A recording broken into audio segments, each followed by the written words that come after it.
Good afternoon, everybody, and welcome to the Day After Podcast, where we talk about things we see. I'm here with Haley, Hello. and my name is John. And Haley, why don't you tell us what we're talking about today? So we are. I just made my husband sit through and watch Ouran High School Host Club. This was my revenge for Black Mirror. Okay. Don't pretend like you made me. I would say this isn't quite a made watch. I think that when our relationship began, I was less willing to bend what I considered good television and anime for something outside my wheelhouse, and now that I've sat through it, net positive experience.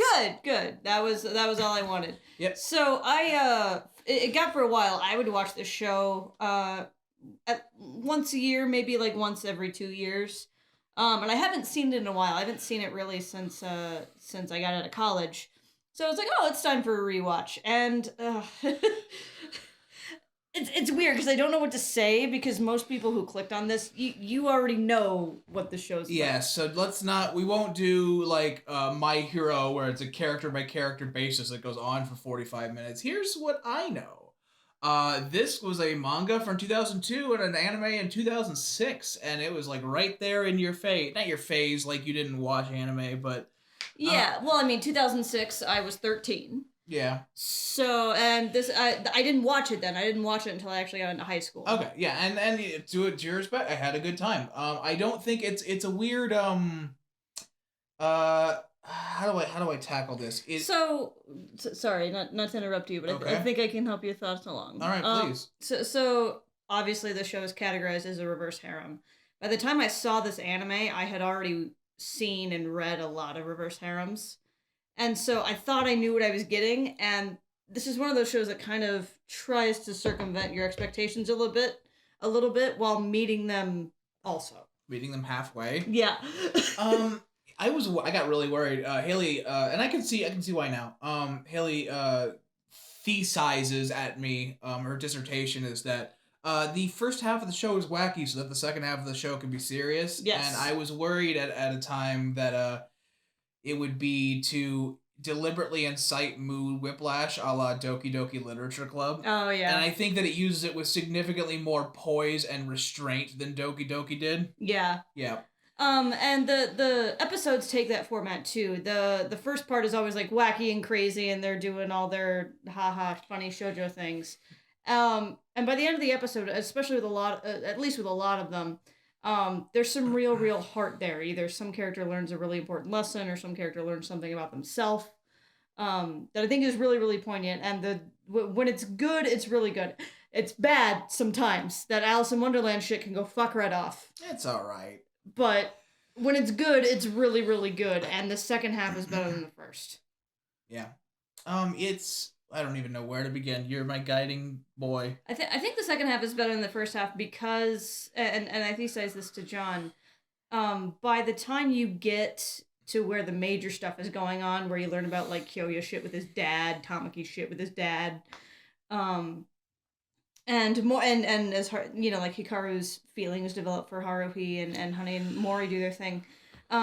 You've gotten a feel for these guys now. You know who they are. They don't have to spend a lot of time getting you on these guys' side, and they don't have to spend a lot of time getting you to understand them and what their reaction is going to be to these stimuli, which gives them a lot more time to focus on a growth moment, which I think is really nice. Is this a gag manga? I would call it, yeah, I would call it a gay manga in a different way than like Bobobo. Because it's fast. Yes. Yep, very fast paced. Again, very wacky and crazy, and it's trying to deliver that for you, but it's like eating. Sorry, I have to make this analogy, but it's like eating a giant cake. What a left field reference! It doesn't make any sense in context. You're looking at this and you're thinking like, oh, okay, I'm gonna get a lot of this like normal cake stuff, all the whipped cream and the frosting and the cake batter, and then like at the end you find out the crust is actually made out of cookie dough, and you're like, oh, this is very nice. This is a nice little surprise. It's very like I guess flamboyant. We'll take a break here. I want to discuss something that kind of stuck out to me, and I appreciate it. The color palette's really good. Yes. The color palette is unafraid to use pink, and during outside scenes, very solid, very deep blue for the sky. Yes, and we'll have to bow that all to the anime because the manga, of course, was obviously in black and white. What? Okay, no, it was, but I could sense where they wanted to do serious episodes.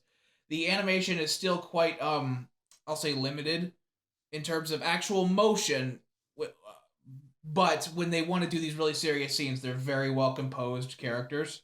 Not in terms of the character, but the model is very well put together, and I noticed an anime bump. Certainly in the last couple episodes when they definitely knew that the stakes were very high.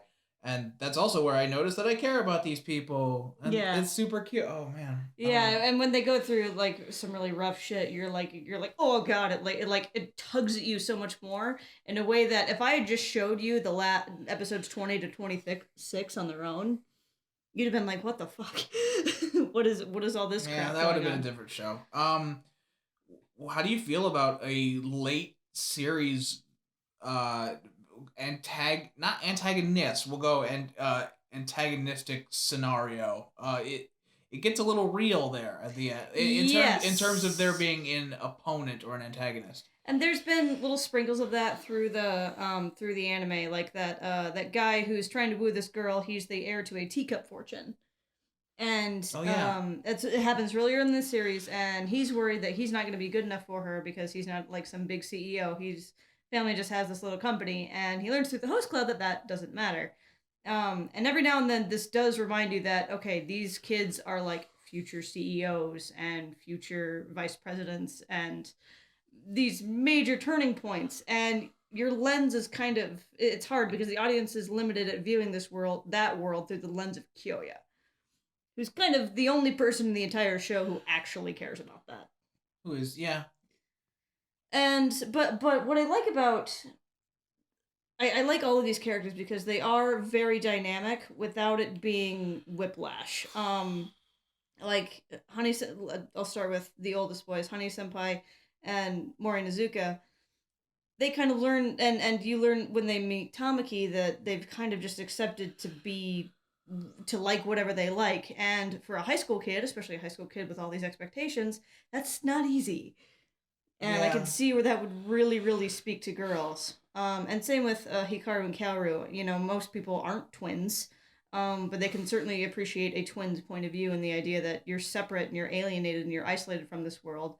And throughout the show, they learn to not only step into the world as people, but to step into that world as separate people. They start having different desires, different attitudes, different personalities. And Kyoya and Tamaki get the most time because they're the most interesting, but they only get that time at the end. Well, it feels this is gonna sound like I'm giving a short end of the stick to Ouran.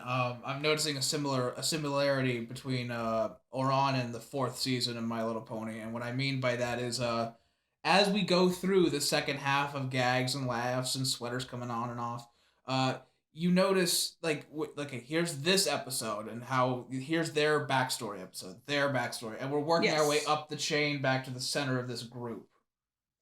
This I'll say family. Despite the really silly premise. Is there an Aesop to this? I don't know. Because they seem to be like fuck off, let us like what we like. Yeah, and it's very much a fun has its place, pleasure and having a good time and being with the people you are friends with. That there needs to be time for that, and you always need to make time for that. If that is being in a host club to randomly charm ladies as they come through, hell, if that's what you want to do, fucking do it. Like, why does that matter? But I feel like we talked a lot about the guys, which the show's focused on the guys because it's a reverse harem. But I do like that it breaks the reverse harem trope in that Haruhi is not just a stand-in character. Okay. She does have some of her personality. Now, that never gets in the way. She's not as effervescent as, like, Renge, for example. But she does have her personality. She has her own thoughts, feelings, and desires, and those are consistent through the show. And though her arc takes longer, she also does change. She, she's like, oh, this rich, fancy, frou-frou stuff isn't worth it. I'm just gonna study, and be a lawyer and step into the career that my mom had.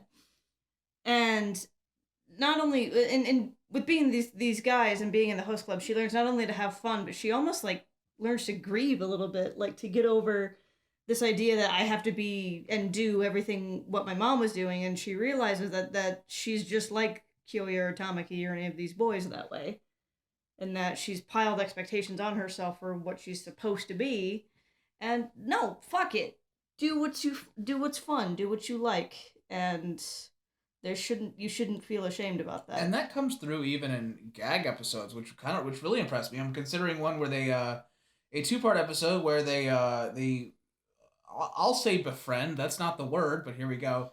This young yakuza boy with the red hair, and when he finds out halfway through that that her secret, and desires during in public, he says, I would like to talk to Haruhi, and on externally, all the girls are like, is he fucking gay? That's adorable. Oh my and like God. He immediately gets the entire room's attention because all these girls are like, OMG, real gay. OMG, real gay, and he continues to do that. He continues to like what he likes, and that is refreshing. I think that's why a lot of it's a recent-ish anime when you were in high school between the years 2006 and 2010-ish, when that would apply, or that would really resonate with some people. Yes.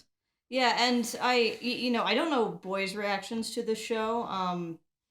Even with like some harem anime, I find myself really liking it as long as the girls are fine. But I was really interested to have a boy watch the show because it is such a weird experience. And again, not all the episodes are perfect, but they're really like nice. You've primed me well for when an episode is good. I think that one of the best scenes, I guess, was very, very early on in like the 5th episode, the first big twins episode, right at the end. You poised me to make sure that I saw this. As both the twins are looking at Haruhi walking out to do some stupid shit.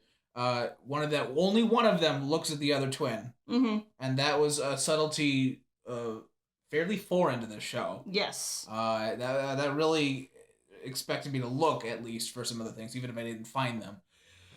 Yeah, and there's again like little subtleties. Like in my opinion, one of the best lines in the show actually comes from Kyoya's dad during the actual fucking credits, where we get Kyoya's payoff, where his dad has dangled the family businesses in front of him, saying, "Oh, you're never gonna be like your brothers unless you try harder." And Kyoya not only joined a host club, he earned up enough money to buy his dad's business, and then gave it back to him saying, "I don't want it." Like, that is just not the fucking... That's some pro revenge. That's that tickles you so good. Oh, it's so good. I really appreciate also. I love bookends, so when it opens with it opens and closes with the same we'll call it a discussion that has different meaning. And the first time they say, people that have social class first, money second, and then other things, they come here and they want to have a good time, which is why we exist. It's a plot opener. It's kind of a dig at rich people, silly rich people. Yeah. And at the end, when knowing what you know and knowing the reaffirmation that takes place in the last 5 episodes about what people want to have fun. Fuck off. Yes. It says, okay, these people already have social standing and money. Let's have tea and be cute and pretend to be gay with my brother. If it makes you happy, let's do it. Then what does it matter? Exactly. It's a really powerful message for us. I would like to eschew final thoughts for a fun game, if that's okay. Can I make one more? Yeah, no, you do an actual final thought. Yes, okay. I wanted to make one because we didn't really talk about. I kind of glossed over Tamaki earlier.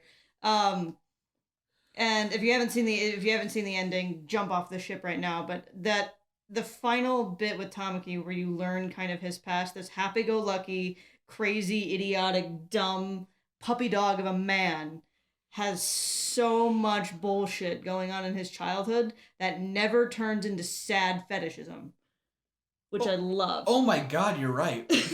It has a massive part of who he is and his decision making, and it does impact the plot. Holy shit, does it impact the plot? It hits you like a ton of bricks. But they don't let that, it comes out of left field, but not in a bad way.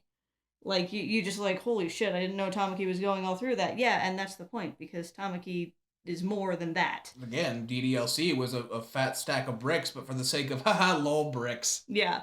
And I said it lands weird, similar to DDLC, but it lands cool on its legs instead of on its neck. Yeah, so if I can say anything for final thoughts, what I absolutely adore about the show and why I keep coming back is I've never seen a show handle every single character so well. I mean, okay. not that I can think of right now, but the show handles its characters and its arcs and its plot points very well. To its credit, as a guy who didn't have interest for this going in, I know everybody's name. Yes. It became very easy to like list them. Yes. Which is not like, it sounds like shitty low praise, but I had a good time. I would consider watching this in the future with your significant other. I want to know from you. Okay. Pitch your favorite silly only episode. Silly only. Jungle Pool SOS has a place in my heart. Was that the one where Honey's gone? Yeah, Honey's lost in the forest. I was thinking the same fucking one, damn it. My favorite episode in the series, as I said, was Kyoya's backstory, his meeting Tamaki. But that doesn't count because that's super serious. But silly only. Because after we just got through the serious part, you have to go through like the crazy gag. Oh, the first big twin fight. That was... Yeah, the first big twin fight is funny. That's a lot of people's favorite episode from what I gather. Fucking fuck faces. Stop it. I like that we have to hide the fact that Haruhi's a girl from the medical examiners when they have to do their physicals. Yes. Yeah. That was funny. Shout out to the light bulb gag in the first episode. That was really fucking funny. Yeah, the pilot is very good. It's a very solid pilot, guys. That's been 2006 is Ouran High School Host Club. Join us in 1 week for something else. We don't know what the hell it is. This could be the fair future, but there will still be cake. Don't freak out. It could be some gory horror movie. That would be really funny.